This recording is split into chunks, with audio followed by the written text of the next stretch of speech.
আর টিটু ওরা এসে বলছে তালা কি খুলছে, আমার বাবা বলছে আমার দোকানে তালা আমি খুলছি, তোদের সমস্যা কি? সেই জন্য আমার বাবাকে এরকম নৃশংসভাবে মারা হয়েছে। আমরা এটার বিচার চাই, সবার ফাঁসি চাই, কেউ যেতে না বাঁচে। ওইভাবে পাথর দিয়ে মারা হয়েছে, ওদের তো আর এইভাবে আমরা মারতে পারবো না, আইন তো আর হাতে নেওয়া সম্ভব না। তাই আমরা তাদের মৃত্যুর জন্য চাই ফাঁসি। ছেলে মেয়ের লেখাপড়া সংসারের দায়িত্ব কে নেবে? কোনো বইনার বুক খালি না। থুতু মারি এইসব রাজনীতির ব্যক্তিদের। দেখেন এই শিশু বাচ্চাটি কি বলছে, আইন হাতে নেওয়া যাবে না।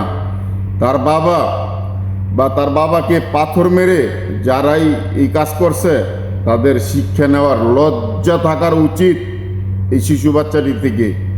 তারা কিভাবে আইন হাতে নিল আর কিভাবে একজন ব্যবসায়ীকে এভাবেই প্রকাশ্যে মারধর করলো বা মেরে ফেললো। ধিক্কার জানা এইসব রাজনীতিবিদকে। ভিডিওটি অবশ্যই শেয়ার দিবেন, যা তাদের যেন লজ্জা হয় এই ভিডিওটি দেখে।